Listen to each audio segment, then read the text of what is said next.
Hello and welcome. India as a country has been bred in some ways on subsidies and benefits given to people. In some ways it's dole.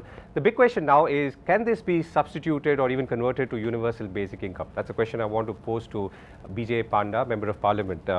Your broad thoughts on universal basic income first, and then let me dive into the specifics. You know, I came out in support of it, and I think it was probably the first time somebody in politics in India said so last year.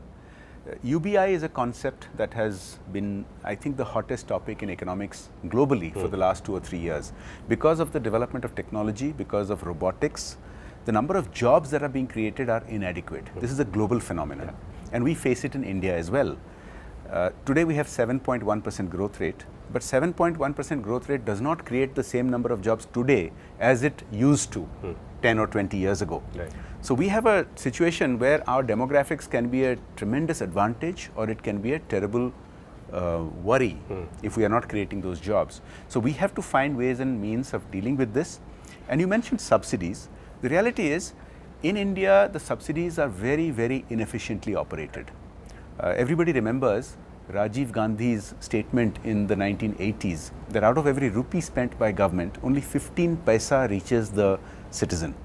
Now, the figures that I have updated on that to the best of my knowledge are, for example, in PDS, there is a Planning Commission figures from about 5 years ago, which says that out of every rupee spent by government, only 27 paisa reaches the citizen. That means 73 paisa goes away in salaries, overheads and corruption and leakage.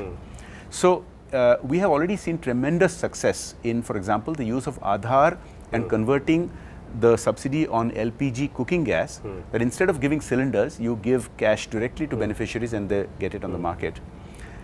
You've seen tremendous turnarounds, and you can see the same kind of turnaround in kerosene subsidy and perhaps other subsidies. And the argument that is being put out by many economists around the world, many of Indian origin, from Oxford, from LSE, from the US, is that suppose you came up with something like 1,000 rupees per month per poor citizen, maybe universal, maybe targeted, then you bring them above the very basic poverty line so that they are not destitute, above the Tendulkar line. And then beyond that, you focus on all the other aspirational things that citizens have, such as getting jobs and education and all that. So in your case, universal would also mean targeted, right? Or is universal universal? No, I think that's the decision that we have to debate. Now, there are pros and cons on both sides. A lot of people would ask, why would somebody like you or somebody like me need to have 1,000 rupees basic income given by the government? And that's a good question. The argument in favor of universal is that we waste too many resources, too much effort trying to target. You know, you have armies of lower level government officials going around in the districts, counting who has a pakka house, who has electricity, who has a fan, who has a scooter, trying to decide who is deserving of a subsidy and who is not deserving of a subsidy. So if you make it universal, you save enormous effort, and also there is leakage in that system. And people like you and I will most likely not take the 1,000 rupees per month, but those who need it will take it. They can avail of it. In any case, we are paying taxes, so in some ways we are sending back. So there is an argument in favor of universality. Now there is a moral argument that why do you make it universal when people don't need it? You can target it. So I just told you about the hazards of targeting. But with technology, with the use of Aadhaar and the JAM trilogy, it is perhaps possible to target people much better today than it was 10 years ago. So I am open to the idea of either. I think a basic income of some kind is very much needed in India. Whether it should be universal, whether it should be targeted, is something that we should debate. I'm open to both. Right. So let me press you on targeting. I mean, I know you weighed in, for instance, on the use of Aadhaar in the area of midday meal schemes, and I think you've argued that I don't know if it's in much detail, but your experience saying that it's far more effective because it prevents leakages, or it's proved effective in preventing leakages. If you were to use your own constituency and your own work as an example, where is targeting working and where perhaps is it not? So let's use the midday meal example. MPs are supposed to conduct quarterly reviews in their districts, and whenever I have conducted quarterly reviews and done an audit of the midday meal scheme, we find large numbers of ghost students, students that have never existed, but they are on the rolls just so that the midday meal expenditure is being justified. And they may also be claiming scholarships like in other states. So this is a huge leakage. You know, there's corruption in the system.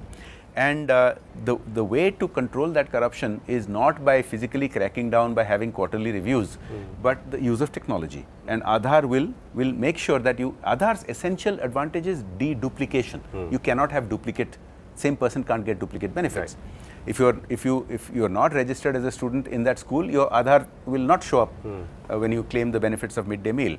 We have to be very careful that the deserving are not excluded. You know, some concern has been raised that what about the still some percentage of the population that are not yet registered on Aadhaar. So I'm glad that the government has responded to that by saying that extensions will be given, no one will be deprived, but ultimately Aadhaar will be implemented.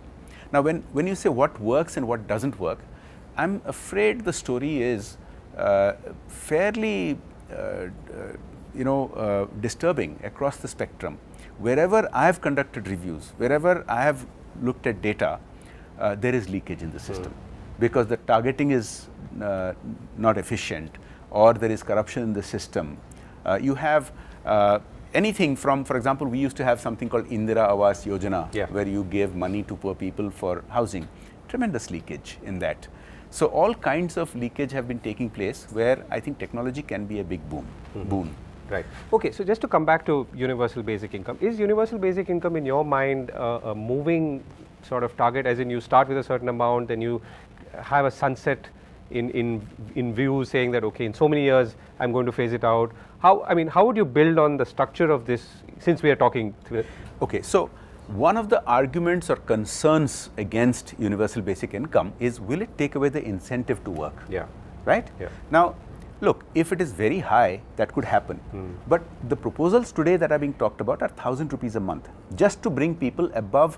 You know, we have a poverty line, the Tendulkar committee-based poverty line, and that is really very low. That is just to keep people out of destitution. Yeah. So that's not going to take away anybody's incentive to work.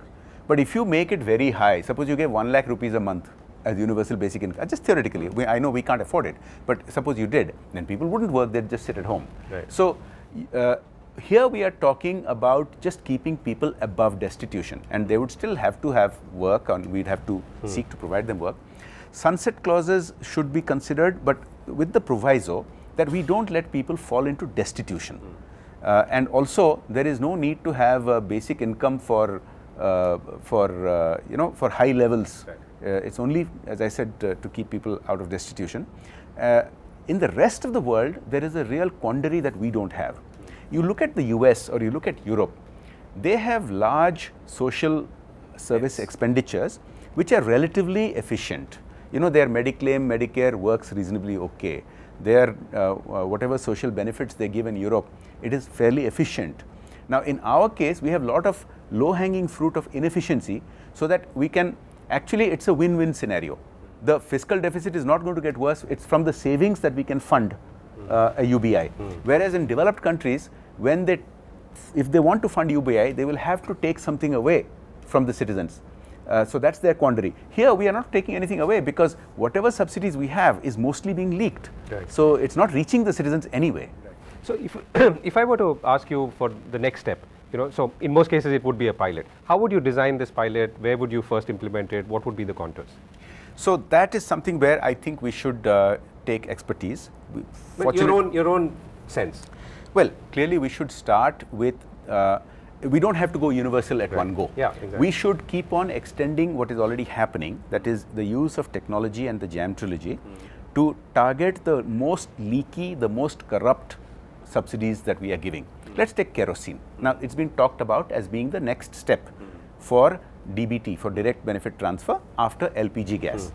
I think it's a perfect candidate, because let's analyze this.